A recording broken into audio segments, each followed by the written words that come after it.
Assalamualaikum warahmatullahi wabarakatuh.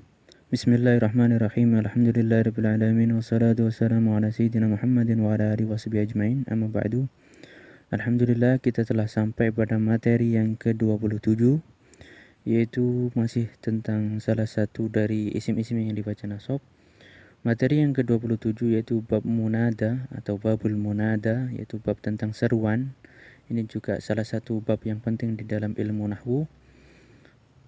Sebelum kita mengetahui hukum-hukum tentang munada, sebaiknya kita ketahui dulu tentang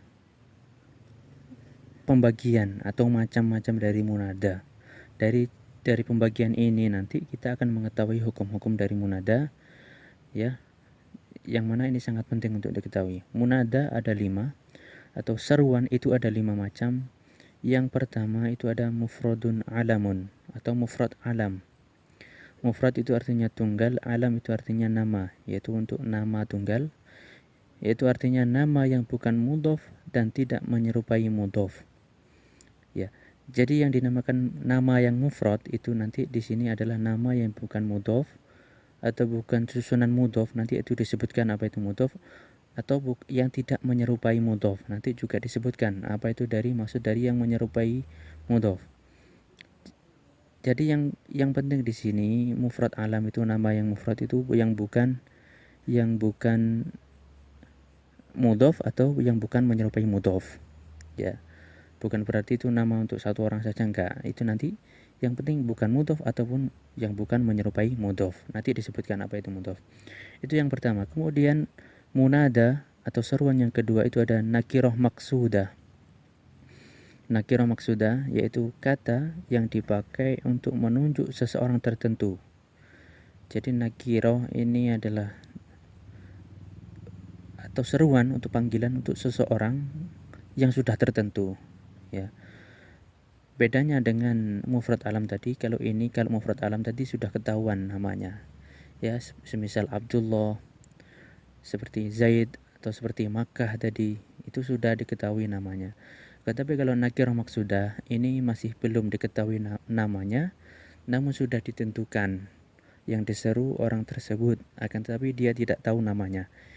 Ya, jadi orang yang masih global, masih umum, akan tetapi sudah ditentukan. Yaitu nama atau kata yang dipakai untuk menunjuk seseorang tertentu, seperti ya rojulu, seraya kamu menunjuk orang tersebut, ya. Atau kalau kita di bahasa Indonesia itu misalnya ada wahai kakak, ya, ya wahai mas atau mbak atau wahai ibu, ya kita tidak tahu namanya, akan tapi kita memanggil, sudah kita tentukan yang kita panggil adalah orang tersebut, seraya kita menunjuk orang tersebut, maka seruan ini dinamakan dengan nakirah maksudah. Nakirah yang masih umum, masih global, maksudah yang sudah ditentukan. Yang ketiga, munada itu adalah nakirah ghairu maksudah. Nakiro yaitu nama yang masih umum, ghairu maksudah yang tidak ditentukan. Itu artinya apa?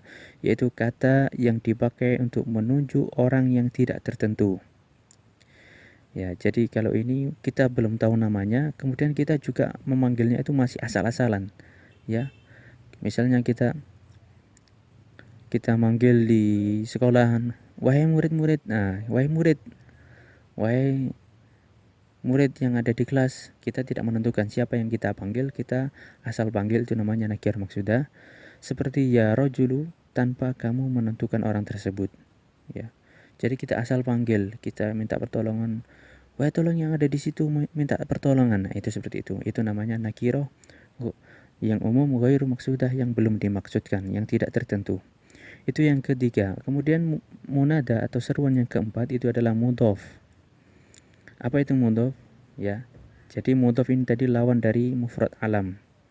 Ya, nama yang mufrad itu lawannya adalah nama yang mudhof. Yaitu apa artinya? Yaitu dua suku kata yang digabung menjadi satu sehingga bermakna satu saja. Seperti Abdullah untuk nama seseorang.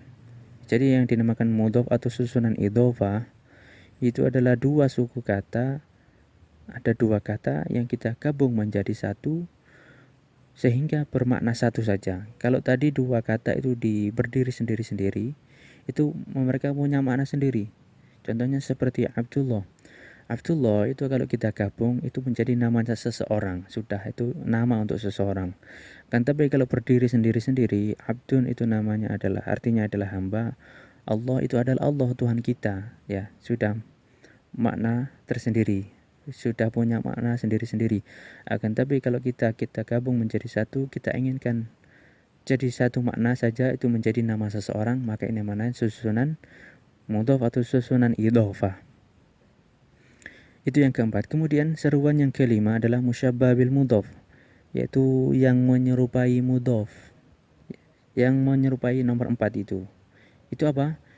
Artinya yaitu satu kata ini gandeng dengan kata yang lain untuk saling melengkapi makna. Jadi ada satu kata yang saling gandeng digabungkan dengan kata yang lain. Ini tujuannya untuk melengkapi makna. Perbedaannya dengan mudhof apa? Kalau mudhof tadi untuk mencari makna yang baru, bukan melengkapi makna, ya. Itu perbedaannya dengan mudhof atau dengan mudhof. Jadi kalau mudhof itu tadi kita mencari makna yang baru. Kalau musyabbah bil mudhof atau yang menyerupai mudhof itu kita melengkapi makna, bukan mencari makna yang baru. Itu perbedaannya. Persamaannya mereka sama-sama tersusun dari dua suku kata. Contohnya ya hasanan wajhuhu. Ya hasanan wajhuhu di situ artinya ya hasanan wahai yang bagus.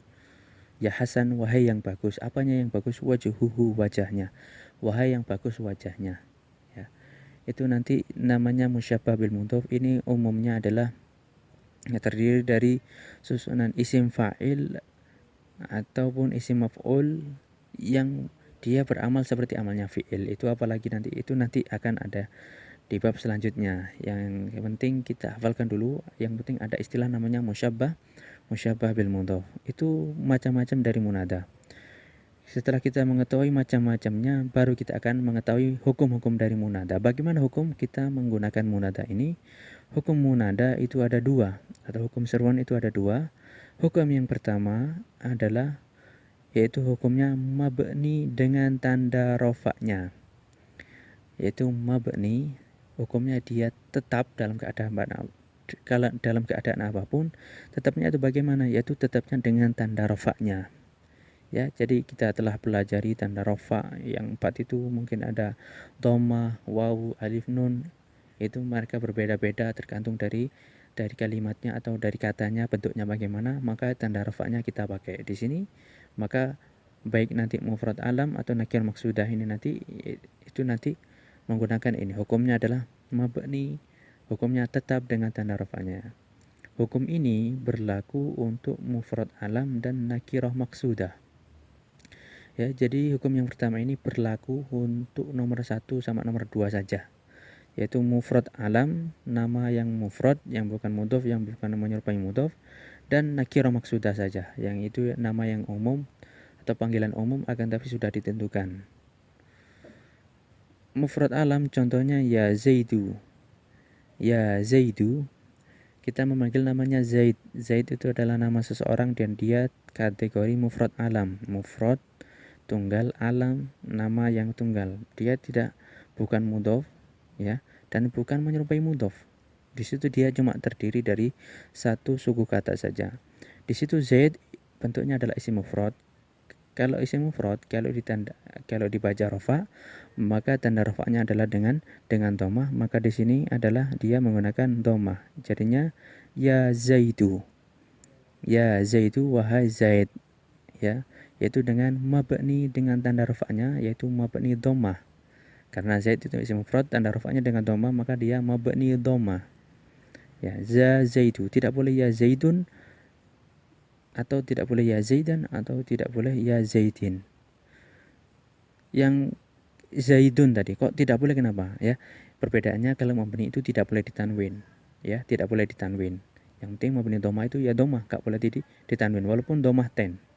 Itu yang pertama, contoh yang pertama. Ada contoh yang kedua, ya Muhammadu, sama dengan ya Zaid tadi. Ya Khalidu, itu adalah contoh mufrad alam. Kemudian contoh nakirah maksudah, contohnya adalah ya rojulu, yaitu rojul nama untuk rojul itu artinya adalah lelaki. Wahai lelaki, ya, itu bukan nama orang, akan tapi kita memanggil dengan masih global, akan tapi kita tadi seraya menunjuk orang tersebut, kita telah menentukan bahwa yang kita panggil adalah orang tersebut. Atau nakiro yang lainnya adalah contohnya ada seperti lafadz yang tidak ada alnya itu masih nakiro. Contohnya apa? Tolibun. Tolibun itu ya tolibun. Itu masih murid, bermakna murid, akan tapi masih umum. Tapi kalau nanti sudah ada alnya, itu nanti sudah tertentu. Ya tolibu, yaitu atau ya rojulu di sini. Ya rojulu itu dia mabni dengan tanda rafa'nya itu dengan dhammah karena dia bentuknya isim mufrad. Jelas ya, itu hukum yang pertama yaitu mabni dengan tanda rafa'nya. Kemudian hukum yang kedua adalah munada dibaca nasab. Ya, yaitu nanti yang kemasukan munada atau kemasukan seruan menjadi seruan itu adalah dibaca nasab, yaitu dengan tanda-tanda nasab yang 5 itu, salah satu dari 5 itu, tergantung dari bentuk kalimatnya, bentuk lafadznya, ya, dari fathah, alif, kasroh, ya, dan membuang nun itu. Hukum ini berlaku untuk 3 macam munada yang terakhir, yaitu nakiroh ghairu maksudah, yaitu masih panggilan yang umum, akan tapi kita tidak menentukan panggilan tersebut. Contohnya ya rojulan khudh biyadi, ya, ada orang yang buta, kemudian dia ingin menyeberang jalan, kemudian dia tidak tahu siapa yang ada dekatnya, kemudian dia asal panggil ya rojulan, wahai orang yang ada di dekatku, khudh biyadi, pegang tanganku, aku ingin menyeberang, seperti itu, khudh biyadi. Ya, itu biasanya untuk panggilan yang masih umum akan tapi juga tidak ditentukan, maka hukumnya yaitu nasab. Ya rojulan. Rojulan itu dengan nasab, tanda nasabnya adalah dengan fathah karena dia termasuk isim mufrad. Atau yang kedua, atau berlaku untuk 3 macam munada yang terakhir, itu tadi nakirah maksudah, yang kemudian adalah mudhof, contohnya ya abdallahi. Ya abdallahi, ya, yaitu dengan dinasabkannya abda, ya, abdanya dinasabkan yaitu dengan tanda nasabnya adalah fathah karena dia termasuk isim mufrad, abdallahi. Atau yang sering kita baca ya rasulallahi, ya, itu 2 suku kata yang digabung jadi satu untuk mencari makna yang baru, yaitu ya Rasulullah. Rasul itu artinya utusan, Allah itu Tuhan kita Allah. Tapi kalau kita gabungkan, kita itu makna satu saja, ya Rasulullah, ya, tidak boleh ya Rasulullah, ya Rasulillah, tidak boleh, itu salah. Kemudian contoh atau tempat yang ketiga adalah yang menyerupai mudhof, contohnya adalah ya hasanan wajhuhu, ya, yaitu ya hasanan, wahai yang bagus, wajhuhu, wajahnya. Jadi ini dihafalkan saja bagaimana tata caranya. Itu 5 ini, 5 macam-macamnya 5, kemudian hukumnya 2, yaitu kalau enggak mabni dengan tanda rafa'nya, yaitu atau dengan munada dengan dibaca nasab. Cuma 2 itu hukumnya. Ya. Itu hukum tentang munada. Kemudian huruf-huruf seruan. Huruf-huruf seruan itu ada banyak, cuma yang terkenal yang kita masih dasar yang sering dipakai adalah kalimat ya, wahai, ya, ya Zaidu, ya rojulu, ya Abdullah, ya, dan masih banyak huruf-huruf yang lain nanti akan disebutkan di pelajaran-pelajaran yang selanjutnya.